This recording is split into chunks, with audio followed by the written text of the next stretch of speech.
after studying this module, you shall be able to know what are the components of blood, what are the methods for identification of origin of blood, what are the methods for estimation of age of blood, and what are the different factors that affect the change in color of blood.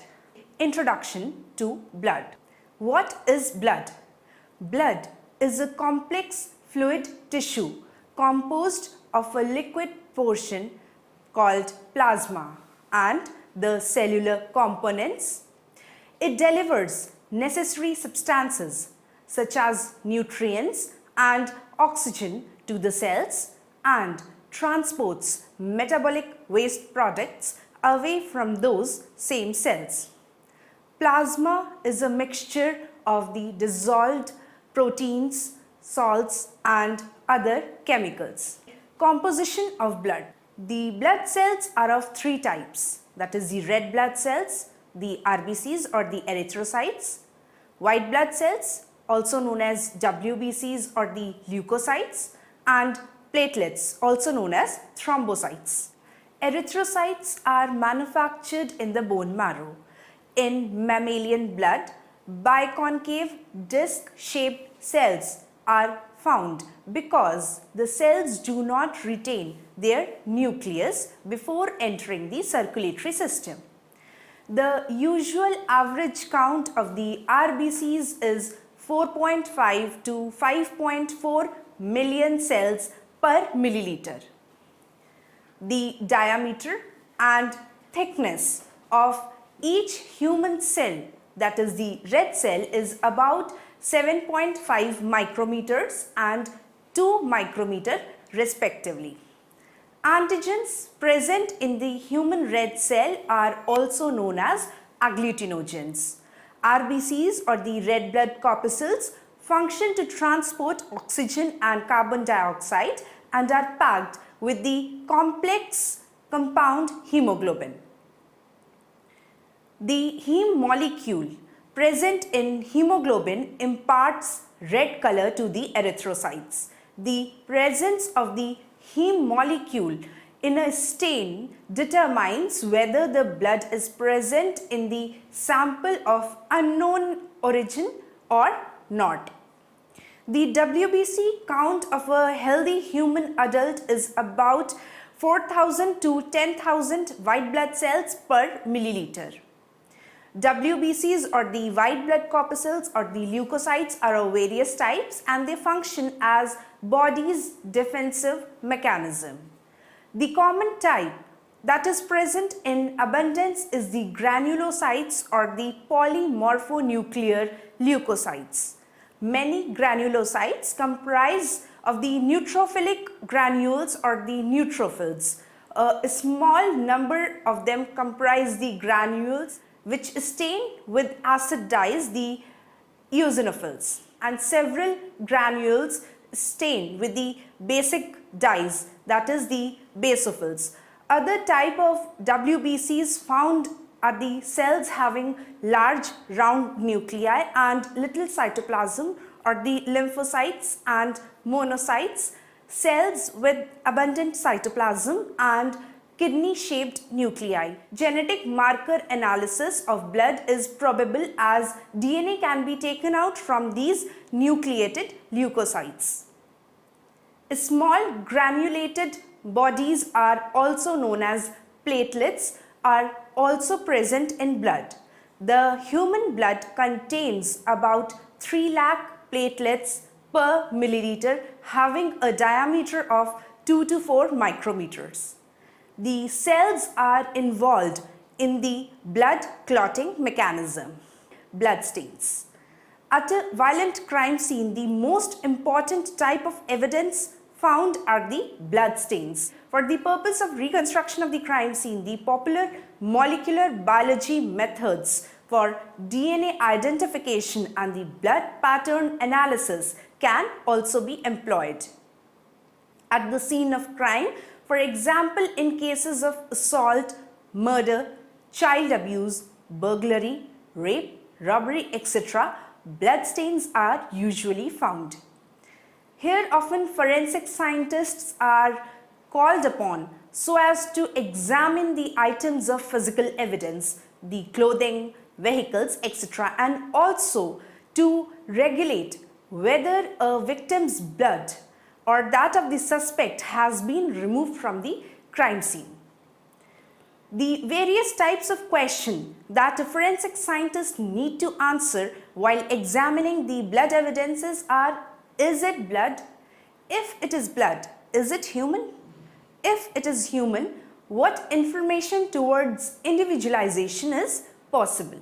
Identification of origin of bloodstain. It is important for a forensic scientist to determine if the concerned stain is blood or not, and if it is blood, whether it is of human origin or that of animal origin. Supposedly, if the blood is of human origin, then we will have to examine it differently, and supposedly if the blood is not of human origin, then it is very necessary to do the species origin test for the concerned blood stain so as to determine the species. Most methods in common use for determining the species of origin are the immunological methods, or that are immunological in nature. If an animal is injected with a protein molecule from another species, it will sometimes recognize this protein as a foreign substance, that is antigen, and will produce an antiserum or the antibody that responds with such protein in both vivo and in vitro. The most commonly used methods for species determination in forensic laboratories are the serum method, Ouchterlony double diffusion method, crossover electrophoresis, rapid immunoassay, that is a t-test sample with a positive result C, that is the positive control, human DNA quantitation, that is the slot blot showing various positive DNA quantization or the concentration standards, negative control, and positive test sample. Serum method. The in vitro antibody antigen response is identified through the development of an antigen antibody complex, and 3 elements are needed for this reaction to happen. They are antiserum, the bloodstain extract or the antigen, and the buffer. Conditions at which a precipitin reaction is done, such as the ion strength, temperature, incubation time, and pH, have a direct influence on the formation of the precipitin band. For example, the most favorable temperature is usually between 25 degrees Celsius to 37 degrees Celsius, and the optimal pH is between 7 and 8. However, the rigorous settings that are ideal for a system should be known for every new antigen antibody system under analysis. The specificity of the antiserum plays the most important role in species determination. When the antiserum is commercially prepared, presence of the contaminating antibodies may result in serious error. Hence, it is required that the specificity of the antisera in use is known. Human antiserum is prepared by inoculating hemoglobin or the human serum in various animals. The most frequently used antisera made through this method are formed from rabbits, goats, or sheep. These antisera produce a stable precipitate. Monoclonal antibodies are also commercially available for the species testing. To ensure the specificity of the antiserum, it is imperative that laboratory scientists select by direct testing for the cross-reactivity and to determine the strength of the antiserum by a titration method. During species determination, the same batch of the tested antiserum must always be used. Only by such strict controls can the forensic scientists maintain the degree of certainty and reproducibility that is required for a reliable species determination, Ouchterlony double diffusion method. This diffusion method was first described by Ouchterlony in the year 1949. It involves the use of agar gel plates with wells for both the antibodies and the antigens.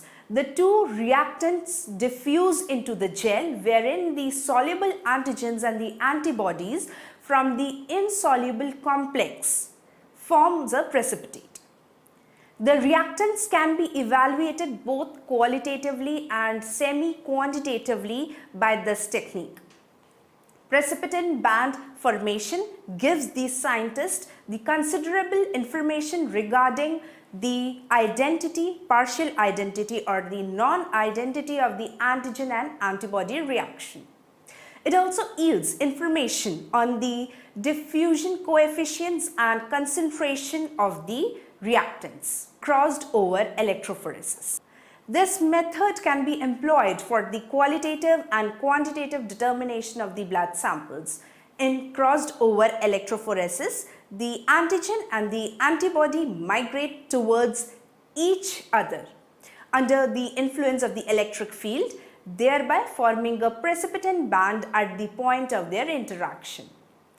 Small wells about 1.5 millimeters in diameter are punched in the agar gel plate. The stain extract is placed in the cathodic well of a neighboring pair and the antiserum in the opposite well. The antiserum travels towards the cathode having the negative electrode while the stain migrates towards the anode having the positive electrode. A precipitin band will form at the site of the interaction of the antibodies and the antigens. White line precipitin band means more antiserum and the blood match. Rapid immunoassay method.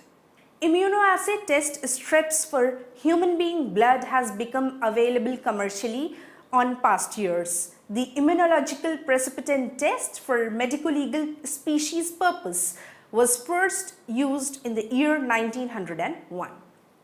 These investigations propose high sensitivity and specificity as confirmatory tests for the existence of the human blood in stain extracts. Such procedures involve the reaction of the antigens in the extract with the monoclonal antibodies within the test strip.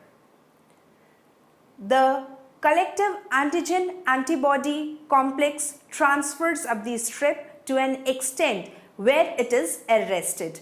The complex counters with dye elements in the part where it has been seized to form the evident reactions.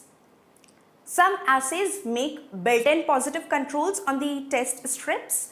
These tests have described sensitivity of about 0.05 micrograms hemoglobin per milliliter and thus are very suitable for use with highly dilute stain extracts or the older stain materials. Rapid immunoassay procedures are highly specific, easily performed, applicable to various types of samples and produce results in a timely manner, usually within minutes of applications to the test strips. This last feature allows for the confirmation of the blood in supernatant of samples which will be subjected to DNA analysis prior to the testing and without consumption of the stain portions necessary for obtaining the DNA sample. Such rapid assays also prevent extensive delay in genetic marker testing. Rapid confirmation of human blood may also be conducted at crime scenes by the trained personnel. The disadvantage of this method is that the reported high dosage effects may yield false negative results also. Human DNA quantitation. A sample can be determined to be blood of human origin by reaction with a probe specific for human DNA. Probes complementary to the primate specific DNA sequences such as these found at the locus of D17Z1 are readily available and used primarily to determine the amount of human DNA extracted from a sample prior to DNA typing. DNA extracted from a sample is spotted on a membrane along with the known concentrations of human DNA. After reaction with the human specific probe, results obtained from the unknown sample are compared to the signal intensity of the known standards. The amount of the human DNA in the sample can be estimated in this manner also. The sensitivity of the human DNA quantitation test is commonly in the 0.15 to 0.20 nanograms range when the colored segment detection method is employed. One disadvantage of this technique is that the human DNA from any tissue or cell will produce a positive reaction. Thus, it is very necessary to determine that the DNA obtained is from blood by using one of the heme identification techniques.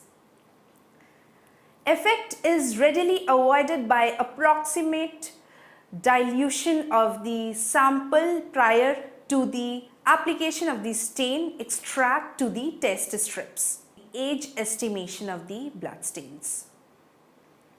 The age estimation of the blood stains recovered from a crime scene could provide valuable information relating to the timeline of a violent crime and could lead to the inclusion or the exclusion of the persons of interest during an investigation. Currently, there are no such established techniques to provide the robust and reliable age estimation of the blood stains found at the crime scene. Visual method.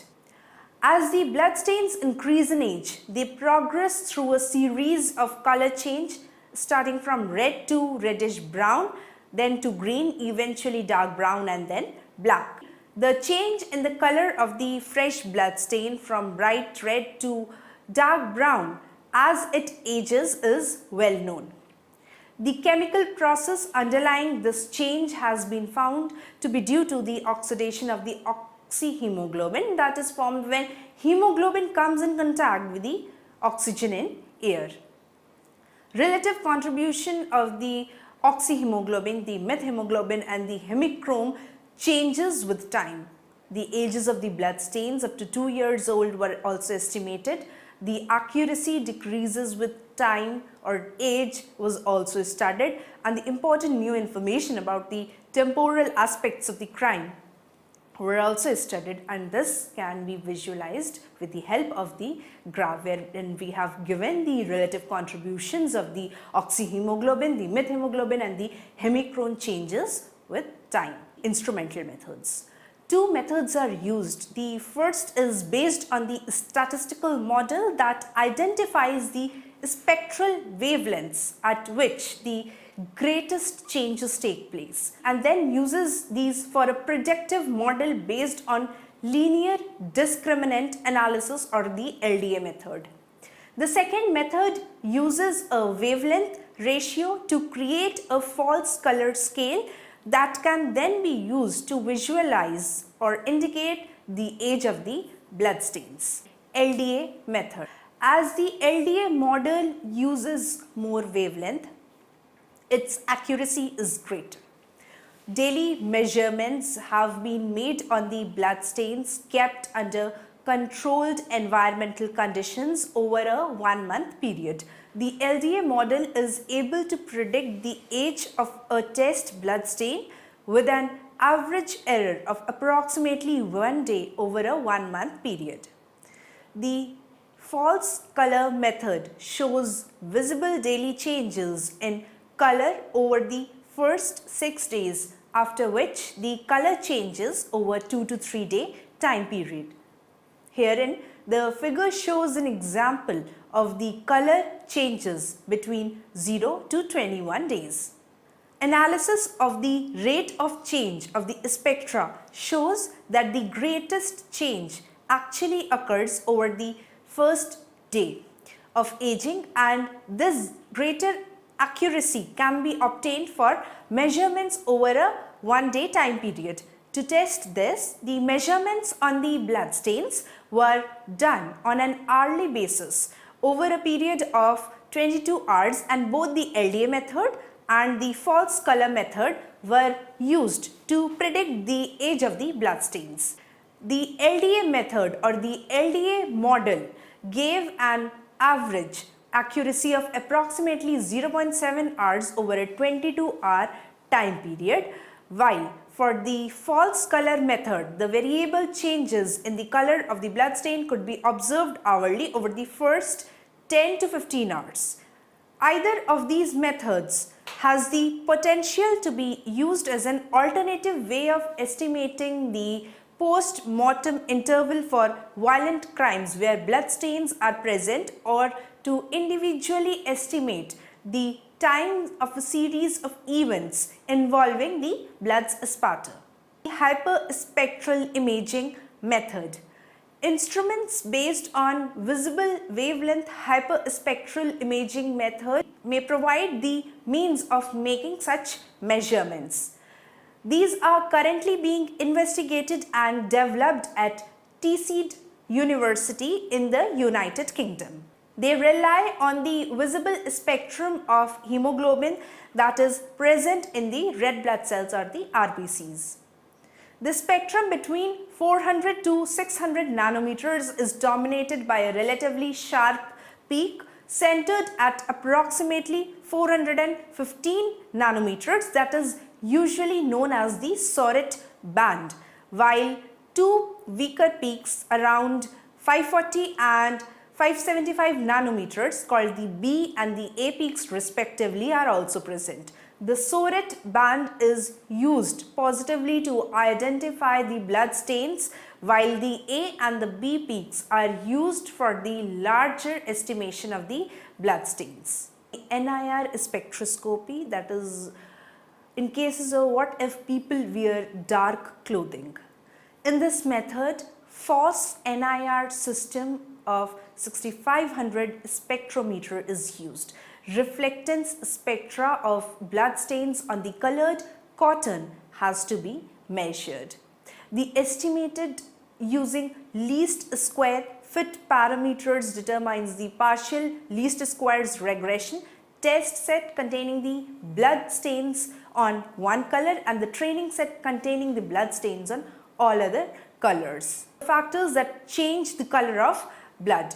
The methodology for the age estimation of the blood stains needs further measurements and developments, as the current aging measurements have been made under controlled environmental conditions to allow the underlying chemical change to be accurately studied. However, the aging process is likely to depend on the environmental variables such as temperature, humidity and light intensity, as well as physical variables such as substrate. Given that these variables will be uncontrolled at crime scenes, it will be necessary to make further measurements to investigate the effects of these variables based on the process of aging. Therefore, based on the possible dependencies, it must be possible to create blood stains aging model that will take into account the actual or the estimated environmental and the physical conditions at a crime scene. Blood is defined as a complex fluid tissue comprising of a liquid portion, plasma and the other cellular components. The blood cells are mainly divided into three, that is the RBCs or the erythrocytes, WBCs or the leukocytes, platelets or the thrombocytes. At a violent crime scene, the most important type of evidence found in the blood stains. For the purpose of reconstruction of the crime scene, the popular molecular biology methods for DNA identification and blood pattern analysis can also be employed. The most commonly used methods for species determination in forensic laboratories are the serum method, Ouchterlony double diffusion method, crossed over electrophoresis, rapid immunoassay, and lastly the human DNA quantitation, that is the slot blot showing various positive DNA concentration standards, the negative control and the positive test samples. And lastly, some methods are there to determine the age of the blood stains, that are the visual method, the instrumental methods, etc.